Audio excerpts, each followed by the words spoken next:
Well, as I say, I'll do this relatively fast because there is so much to talk about. Okay. There is a book actually called Signal in the Noise.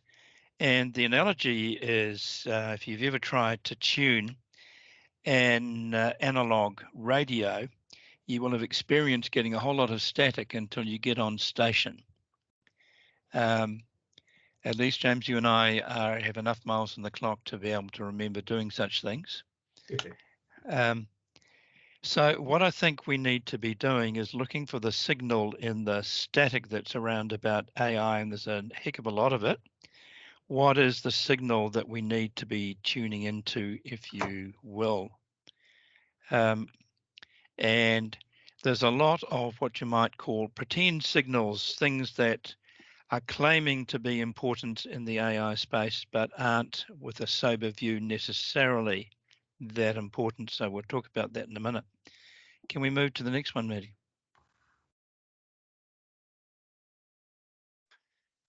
I came across this phrase, intelligent relations. One of the people talking about AI simplistically often seem to talk about things in a binary way.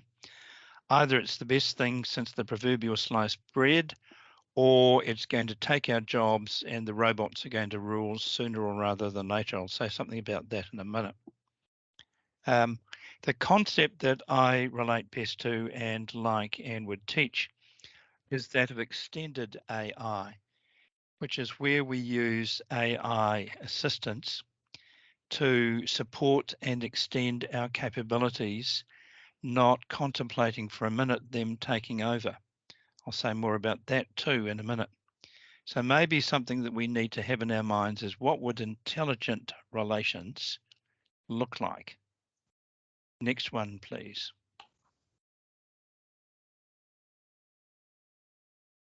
So a couple of months ago, the Chartered Institute of Public Relations in London put out a report saying that the use of AI tools in PR was, quote unquote, set to explode. I suspect that was a little bit of hype, but we are certainly seeing what we might legitimately call a surge in AI applications, AI tools. There are literally hundreds, if not thousands of those now. And one of the things that I've been telling people that I've been talking to when it comes to PR or any other environment, my recommendation is to think about where you reckon that your organization could potentially use an AI tool. Check the field to see what you think might be most applicable, and then experiment, because the reality is that we are in a big experiment, and to a degree, we are being bounced back and forth between big players such as Google, Meta, OpenAI, and others. The whole environment that we see before us is a massive experiment, as well as a kind of technological war. I can talk more about that if anyone's interested. Let's go to the next slide. This is a story that came out in the last couple of days, in fact, yesterday, suggesting that ChatGPT could help bust contract cheating by ghostwriters. Now, I currently have a student's essay being examined by our academic integrity officer. I first of all failed this student because their work was something like 1 million plus miles away from what the assignment involved requested. And I gave an opportunity to resubmit. When the resubmitted work came back, it was evident to me that the quality of the writing was several orders higher than that which I would typically expect from someone who is not a native English speaker. So I ran it through ChatGPT 0, which is a detection tool. Because this resubmit came to me via email, it didn't automatically go through Turnitin. ChatGPT 0 said to me, this is likely entirely written by AI. And so I have been following due process by submitting it to our academic detective. The reality is, as I see it, that ChatGPT is simply the best known and arguably the best of the various AI writing assistants out there. And there's a whole heap of them. There is one that I was showing a student today called Pi, P-I. If you want to take a look at it, it's HeyPi, H-E-Y-P-I .ai. And it positions itself as a chattier version of ChatGPT. You can have quite a conversation with it.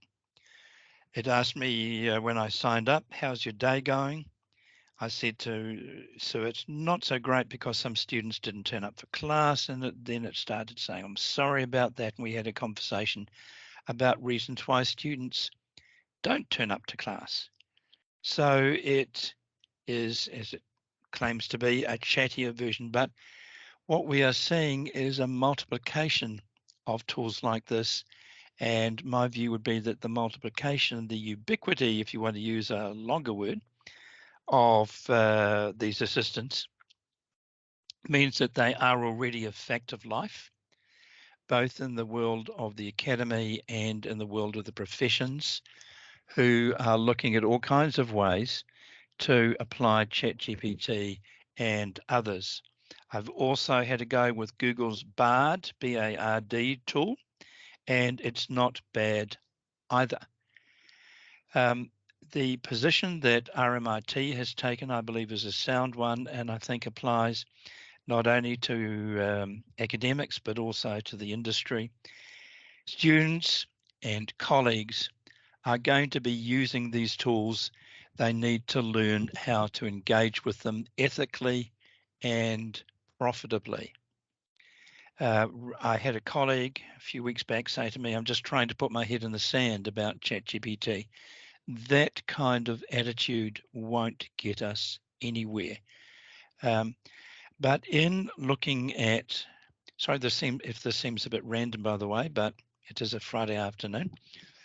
In looking at tools such as ChatGPT, DALL-E, which is kind of a visual version of ChatGPT, and the multitude of other tools, we can find ourselves focusing on an individual tool and what it can do, rather than standing back a little bit and looking at the wider landscape. And my suggestion to you would be that the wider landscape is that of a transformed business environment. Transformed doesn't necessarily mean all good. And I'll talk more about that in a minute, but certainly a transformed one. In the world I'm most familiar with at the moment of the academy, I believe that the tools that are available now will have a transformational effect on the way students learn and teachers teach. But let's move on. This is the guy who resigned from Google in order to talk about an existential risk to humanity that he perceives from generative AI, which is what ChatGPT is, and similar technologies. He and others have been spreading a gospel of scare, of fear, if you want to use a loaded word, of saying that this stuff is so risky that within a very short period of time, like 2-3 years, AI in all its manifestations will be much more intelligent than human beings are. And my view of that is that the distinguished people such as Greg Hinton in the picture there and others who are making similar noises, and think back to Stephen Hawking, who a while back also made what I can only describe as alarmist, but I would want to qualify the use of that word by saying They believe that it's appropriate to be alarmist. I know that's a loaded word. They are making alarmist predictions about what AI will be and what it can do and what does all of this mean for us as humans.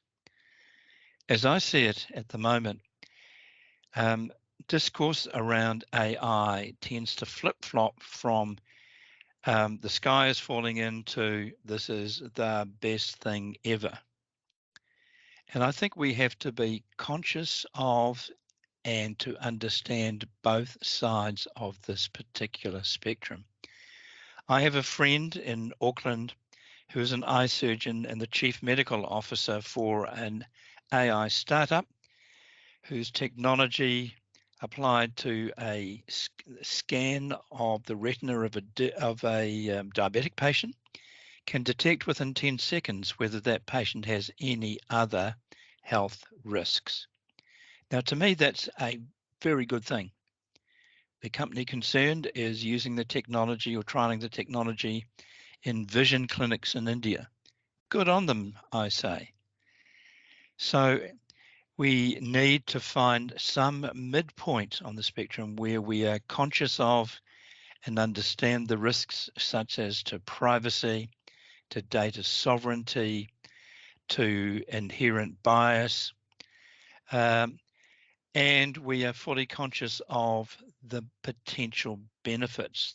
Just in the last couple of days, I've seen a story suggesting that AI, while it might take some jobs, will produce many more. Can we move on, please, Madeline? So to me, one of the questions is, who do we trust? Because the technology or the technologies allow us to do all sorts of things that we couldn't do before and render the origin of those things opaque or invisible. Let's move on to the next one, please, Betty. I'm going to show you something in a minute about this. So some of my thoughts about this are, we don't need to be technical gurus to use the tools that are out there. They are pretty, if you can't call them necessarily user-friendly, they are not rocket science to get to grips with.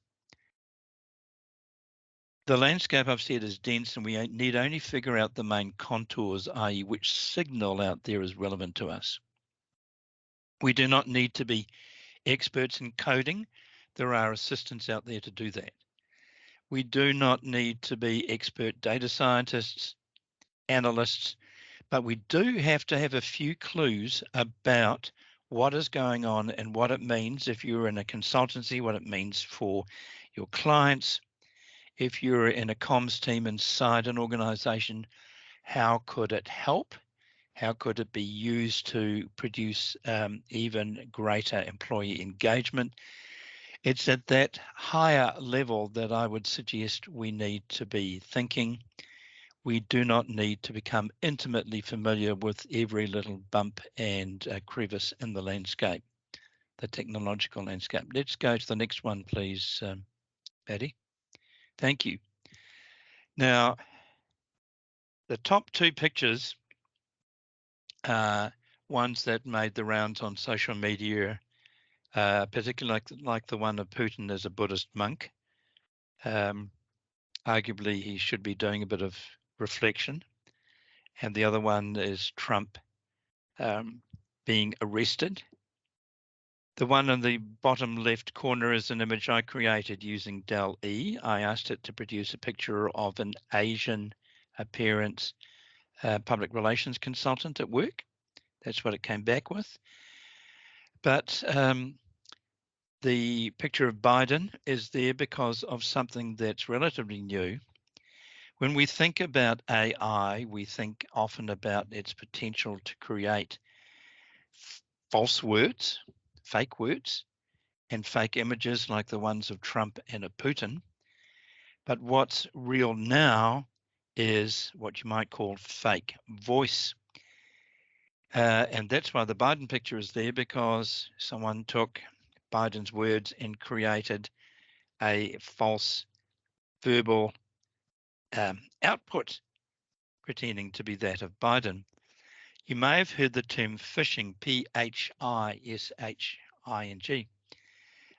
where scammers are trying to draw people in with deceptive material. It's now possible to do what's called vishing, where AI technologies with just a few seconds of a person's voice could create a message that would seem, for example, to come from your boss, but in fact would not have done so. So this kind of potential is part of the risk landscape that's out there. Let's move on. So I believe that our job as PR people, as professional communicators, is to understand enough of what's going on so that we can communicate both the risks and the benefits ethically. So we won't either be cheerleaders for the hype that some people are putting out around AI, nor will we be doom and gloom merchants about the risks. Both are real, the benefits and the potential downsides.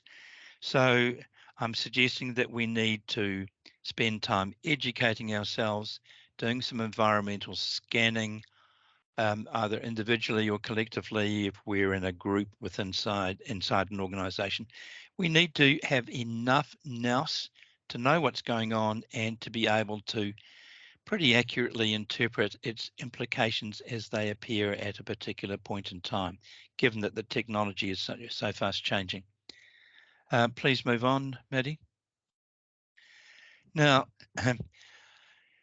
even though not long ago Scott Adams was in big trouble for a comment he apparently made, I still like his cartoons. And you see him there saying someone needs to teach you to lie, telling that ChatGPT. I believe that AI throws up new twists on ethical issues. For example, if you're part of a network that includes human beings and AI-enabled systems, where do you locate ethical accountability for your output, for your activities? The best answer I've come across so far is that it resides with the developers of the algorithms in the first place. But this is a huge and fast developing field.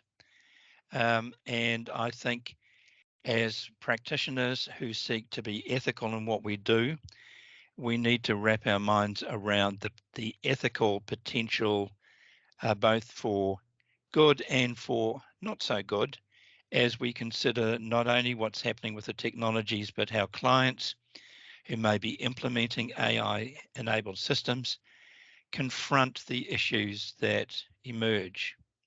I mentioned one before about data sovereignty.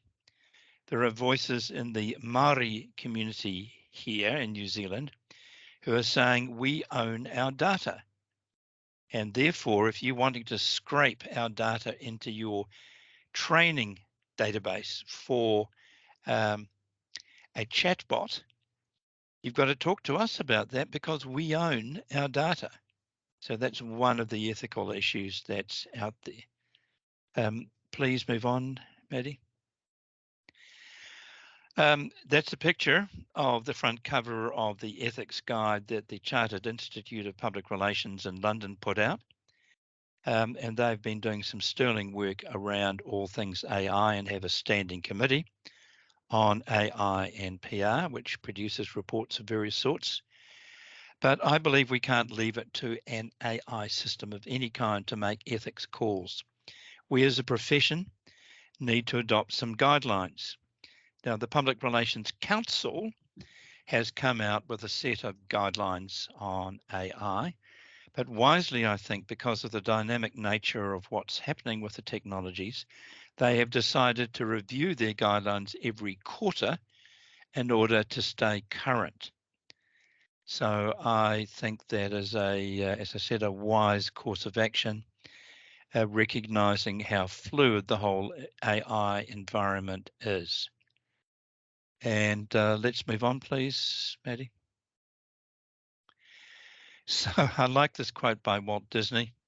I think what we need to be doing is not only having conversations such as this one, but also take some action in our neck of the woods in terms of thinking about as an Australasian profession, an Australian and New Zealand profession, what does AI mean for communication in our neck of the woods? Now, in New Zealand, we have an AI charter that is intended to provide some guardrails for AI implementations in our public service. I know there are good people thinking about things like this in Australia as well, but we in our part of the world, I would propose, need to not only have discussion sessions like this one, but create groups that are actively exploring the implications for us in our settings. Are there differences in our part of the world from the context of Europe and the States, for example, that need to be taken into account when we're thinking about AI use cases for Australasia? So I should leave it there because there is so much more to talk about, but I hope that that has provoked some thought and will eventually provoke some discussion. Chris, it's Jim. I noticed in one of the Australian papers today that News Limited is starting a push to be paid, for want of a better term, royalties for its own data that's used in artificial intelligence applications. Do you think this sort of suggests there's going to be a bit of an industry related to what happens, and how might they actually track it all down? I would say nice try by that particular company. I don't think though it will be a successful one, but that does bring up the whole issue of who owns the data that these people are busily scraping. Though we have probably all seen images created by AI that appear from time to time online or in newspapers and magazines. And the material that they're taking those images from is obviously on the internet somewhere, will have been created by someone who may well have a reasonable expectation to receive a royalty for the use of their artwork. Same for writers. But I think the key players in all of this are so big, thinking Google, thinking Meta, and so on, that the chance of success is possibly slim. I do note that there is moves to have an all AI written quote unquote newspaper, and who knows where the technology will go. Frankly, I'd rather read a newspaper put together by human beings, even if it is curated by some kind of AI filter system. But maybe that's because I remember the days when people used to call newspapers marmalade droppers because they were something that people read over their toast and marmalade. Or wrap their fish and chips in and their rubbish in. Yes, that's true. Another thought occurs back in the sort of academic realm. Are Harvard and the American Psychological Association likely to invent a new form for referencing AI material? I would have to say the answer to that is I expect yes, because I use ChatGPT in the classroom as a start point, not a finish point. So I will say to students, you're allowed to use ChatGPT if you disclose that that's something that you've done. But my experience with ChatGPT is it will give you maybe a B-, C+ level of output. And then you need to get students to do something with that. So I might ask students, go and ask ChatGPT this, and then once you get that output, do this, this, and this with it. So that's what I mean by it being a start point, not an end point. It can do some pretty impressive jobs, but I, for example, asked ChatGPT to produce an outline for a new course on public relations consulting. It came back with what I would call a pretty average job, maybe a good start point, but it omitted some things that, in my opinion, would have been essential for such a course. The thing to keep in mind, though, is that these technologies are learning each and every minute that people engage with them. So just the fact that I've asked it about a PR consulting course may well have triggered something in the database that says we better go around looking some more for PR consulting. What you were suggesting about students using using the bot for preparing assignments suggests that suggests a way forward for academics in terms of their potential concerns about using the technology, in that the technology comes up with what you talk about being a pass level assignment, but you're then asking the students to use their knowledge of everything from the theory through to the practice to enhance it. And that's where the testing comes in. Well, a couple of points. You can, for example, ask ChatGPT, tell the students to ask ChatGPT a question, and then to evaluate the output, for example, and see, for example, whether ChatGPT has left out some things that you reckon should be there. So you can critically evaluate the ChatGPT output. You can say, well, you can ask ChatGPT a question and then say to the students, okay, you now got a base of information about whatever the subject might be, let's say measurement and evaluation of PR campaigns. Now go off and find some academic references around that. There's various estimates as to how inaccurate ChatGPT is at the moment, maybe 5 to 10% or more, depending on what you're asking.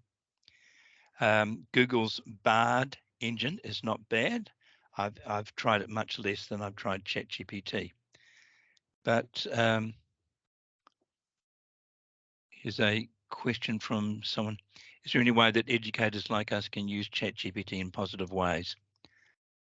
I believe the answer to that is yes, and some of the things I've been talking about in the last minute or so would be part of that. But to come back to what I was saying earlier, I believe that these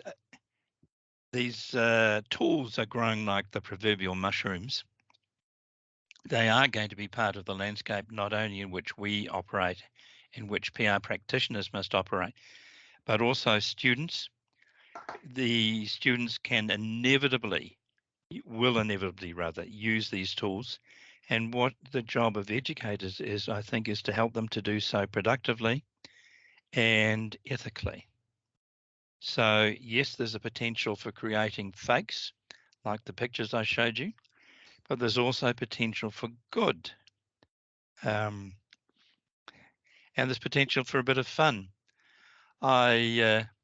I asked a church pastor friend, he was going to give a sermon on the Lord's Prayer.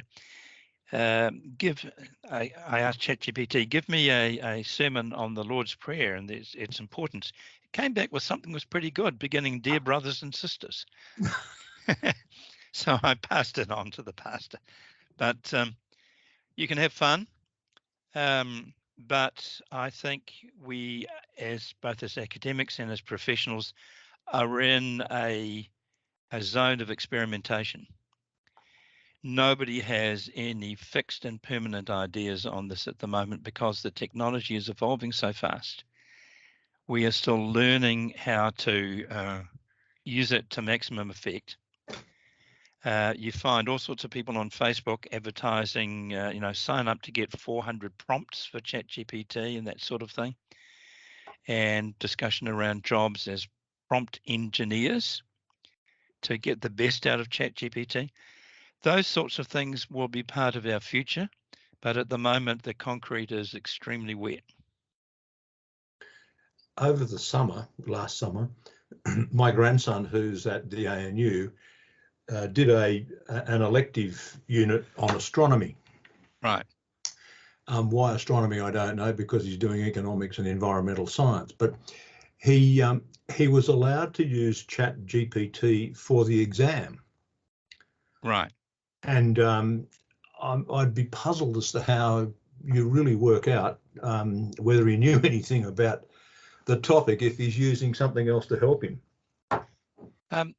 One of the worries that educators have is that if all you need to do is interrogate an AI-enabled system to get the material that you want, why bother with critical thinking?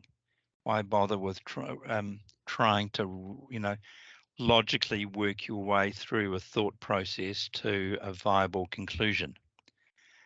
I think if we have the perspective that these are tools that create foundations for us rather than complete solutions, to me, that's a help. Yes, you can create copy very quickly. You can create videos very quickly with some tools. All kinds of images through Dell E2, basically the image version of ChatGPT. You can do all of that, but how can you put this kind of output in a context that for us as PR people, for example, meets the client's needs? Or if we're working inside an organization as a comms team, that positively contributes to what the organization wants to achieve. And that's why I suggested earlier we need to take a somewhat sober view of what's available, work out what might potentially help us speed up some of our processes and things like that, and then have a bit of a play, see what works less well, and co-opt the tools that work for the future. I heard I'd be interested in your view of this. I heard the other day about a Canberra-based radiation oncologist who is about to begin a PhD on the role of AI in helping radiation oncologists determine whether a breast cancer patient needs radiation treatment. And that to me sounds like a pretty good application of the technology. There is, I believe, a radiologist here in New Zealand who's also working on an AI application in connection with that sort of thing. To me, public health and different spheres of medicine stand to benefit hugely from this. There are people, the radiology person here, I think, is looking at, I don't know whether we still call them X-rays anymore, but body scans, let's just call them that. And his technology, I believe, can pick up things that are so small that the naked eye cannot see them. So if you have a little tiny little blip, a significant blip on your body scan, the technology will pick that up, whereas the radiographer or radiologist, I'm not sure what the correct term is, may not pick it up with his or her eyes. So that's the sort of thing that I think should be celebrated. And at the same time, as I again said earlier, I think all respect to the people like the guy who left Google to sound the alarm, all respect to people who are saying this stuff could threaten our humanity. I don't think it has to. It depends on whether we allow ourselves to be overwhelmed by some of the more fringe discussions about, is this the end of humanity? Is this the end of, I saw one story, is this the end of copywriting, for example? No, not necessarily, not unless we allow it to happen. But at the risk of sounding cute, I would reinforce what I was saying before as well, which is particularly as members of professional bodies in public relations, we do need, as the CIPR in London has already been doing, to work our way through the ethical issues associated with it.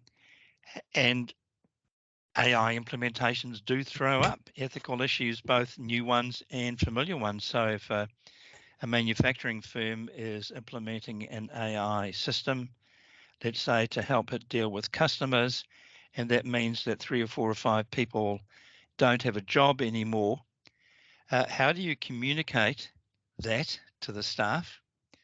How do you help the company communicate the benefits of that to their customers?